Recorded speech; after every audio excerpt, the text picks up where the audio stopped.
This is what they meant when they said, don't talk to strangers. In the early 1900s, a 10-year-old boy was playing in the woods when a tall man appeared and asked if he wanted to come back to his cabin for dinner.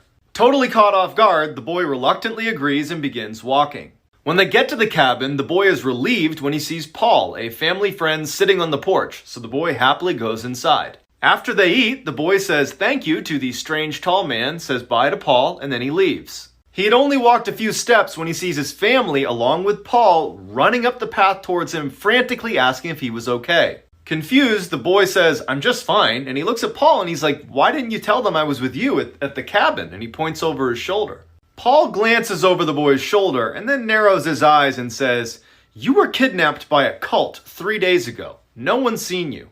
Terrified, the boy turns around to look at the cabin he just came from, and it's gone. All he sees is a dark forest that stretches for miles. This is why you should always trust your parents. In 1990, a father and his 15-year-old son worked together at a gas station in Florida. One night, the boy was sitting outside on a break when he saw a crazy-looking woman walking towards the store. They were in a high-crime area, and it was very late, so the boy turns around to look through the glass at his dad to see what he should do. His dad took one look at the woman and just shook his head, no, do not help her. The woman walks up to the boy and says, hey, my car's broken down, can you give me a ride? Before the boy can answer, his dad bursts outside and says, you need to leave here immediately. Angrily, the woman turns and leaves, cussing them both out the whole way. 1 year later, the boy's in his room at home when his dad calls from the other room and says, you gotta come in here and look at the TV. On the screen was the same woman from the gas station. Better known as Eileen Wuornos, she was a serial killer who used to pick up her male victims at gas stations in Florida. She was later put to death. I got hit by a car at work. Story time. So 2 weeks ago, I was at work, obviously, and I was getting trained. But they were training me in a different building. This building just so happened to be behind a grocery store. And during my lunch, I walked over to the grocery store to get a fork. To get to the store, I had to walk through the parking lot, just like you do for any store. As I was walking through the parking lot, I walked behind this parked car. I didn't realize that they were trying to back up, but they were. And then they backed up into me. It was honestly just a little tap, but it still hurted. So it was a young girl, and after she slightly taps me, she comes out of her car, hysterical, freaking out like, oh my god, are you okay? Like, do you have to go to the hospital? I'm so sorry. She was freaking out more than I was. To make her feel a little bit better, I was trying to joke around with her, and I was like, girl, I'm okay, I'm alive, you didn't finish the job. After I said that, it just made the situation worse. She just stared at me like I was crazy and said, you need help. And I was like, girl, I'm trying to make you feel better for hitting me. Like, actually, you know what? My neck actually hurts. I might just sue. Make our pockets hurt.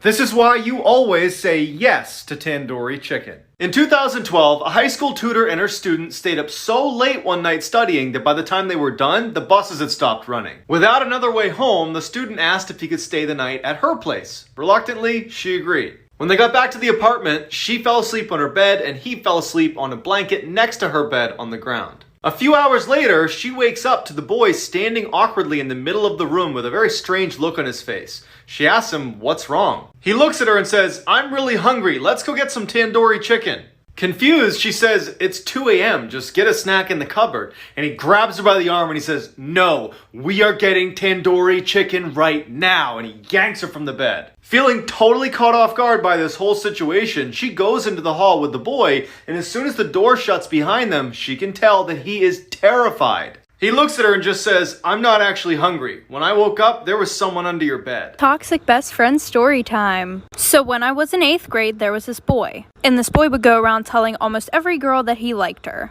And I was one of those girls. And he would do stuff with all of us. And there were like 11 of us. So we all hated each other. Especially this one girl, and we're gonna call her Abby. And every time we saw each other, we would be super mean to each other. Well, a year passed, we stopped talking to this kid, and I bumped into her at homecoming and basically apologized. So after that, we became best friends. And everything was good until every time I told her about a guy, she would start talking to them. Like this one boy that I was Snapchatting and talking to, she accidentally sent nudes to him and said, oh, sorry, I meant to send them to my boyfriend. So then she called one of my other best friends and said, no, it actually wasn't an accident. And of course he told me because he was my best friend. So I was like, whatever, and stopped talking to the boy. And she did it again, like for part 2. Extremely toxic best friend part 2. So pretty much her excuse for that was, oh, well, he said that he was gonna leak my nudes if I didn't send him them again. Which was a lie because literally half the school already had her nudes. So then I started talking to this other boy. And he lived like right down the street from her. So she was like, if you want to go to his house, you can. And I was like, are you sure? And she said, yeah, just go tell my mom. And I was like, oh, okay. So I went and told her mom where I was going and went over his house. So I walked back to her house and she literally locked me out. Like her mom had to come open the door for me to let me in. And she was like, oh, it's a good thing you came back when you did. Because I was going to drive you home now and tell your dad everything that you did. And she goes, I don't think you guys should be together because you're unexperienced. And she would always tell me how he flirts with her all the time. So after our friendship ended, she goes, I just felt like it was always a competition between me and you. So when I was a sophomore in high school, I had this teacher who would only let the students in her class use the restroom one time per semester. Well, one day I raised my hand and I was like, excuse me, I don't remember her name. Can I please use the restroom? And she was like, no, you can't because you've already used the restroom in my class this semester. Well, excuse me, you can't dictate my bladder. So I'm like all frustrated and I started secretly texting my mom because I wasn't allowed to use my phone in class. And I was like, Mom, I'm sitting in class right now. My teacher won't let me use the restroom. And she was like, I'll take care of it for you. And I was like, okay. So like 5 minutes goes by and all of a sudden my teacher's phone starts ringing and she walks up to it and answers it and she's like, hello? Yeah. Okay, thank you. And then she walks up to me like so angry and she like slams the pass on my desk and she was like, since you have to go that bad. And I was like, yeah, I really do. Thanks. And I got up and left. I didn't even have to go to the bathroom. It was just the principle of it. I just roamed the halls. One time when I was in 8th grade, I got a hickey on my neck because I had daddy issues and my teacher noticed and sent me to the principal's office. And the principal was like, I'm calling your mom. And I was like, I burned my neck with a curling iron on accident. And she was like, no, you didn't. So on the bus ride home, luckily my best friend and I shared the same bus stop. And I asked her if I could go to her house really quick to burn my neck with her curling iron. And she said, yes. So when I walked into the house, my mom was literally ready to beat my ass. And I was like, Mom, look, it's just a curling iron burn. And she was like, wait, yeah, that's clearly just a curling iron burn. And she got so mad and she called the principal. And she demanded that she apologize to me. And the principal had to apologize to me. And to this day, my mom still doesn't know.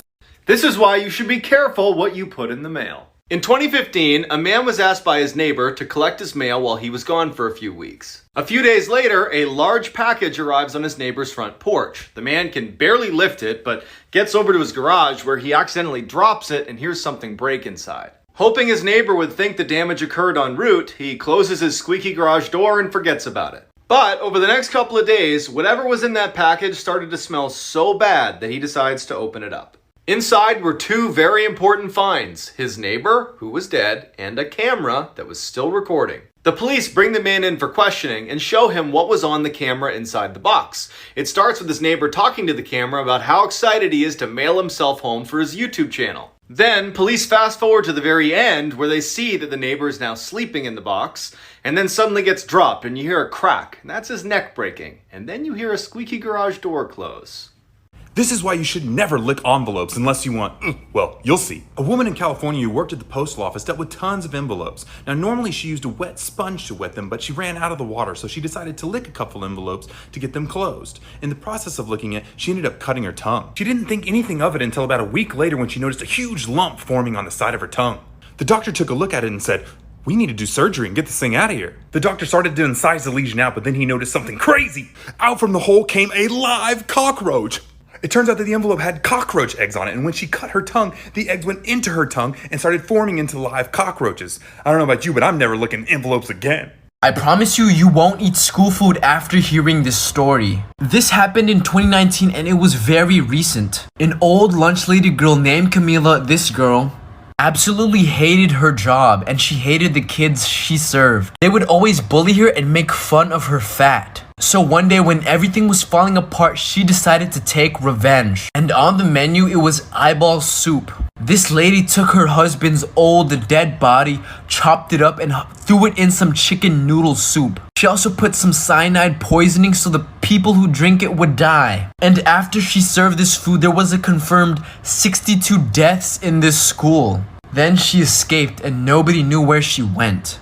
Unless you've heard this story, there's no way you could have guessed what was on that ship. In 2012, an old Russian cruise liner was being towed to the Caribbean to be used for scrap when the tow line snapped. They tried to recover it, but it drifted into international waters and everybody just kind of assumed it would sink, so they said, forget about it. It didn't sink, because a year later they got a GPS signal from the unmanned ship showing that it had drifted nearly 2/3 of the way across the Atlantic and was now poised to strike the British coastline. At first, British authorities were not concerned with the damage this ship might cause to their coastline until scientists revealed what was on the ship. It was being towed to the Caribbean last year when it came loose during a storm. It's now feared to be infested with cannibal rats on board who, lacking a food source, have turned on each other. Cannibal rats? That's pretty shocking. But not nearly as shocking as it was for me to see 4 million on my page. Thank you. This is why you should never go on a subway again. So what happened is that one night, a teenage girl was taking the subway home from work back to her house in New York. Scary part is when she went on board, she sat directly across from 2 men with a woman sitting in the middle. The creepy part is that the woman kept staring at her and wouldn't even blink while the 2 men never once looked at her.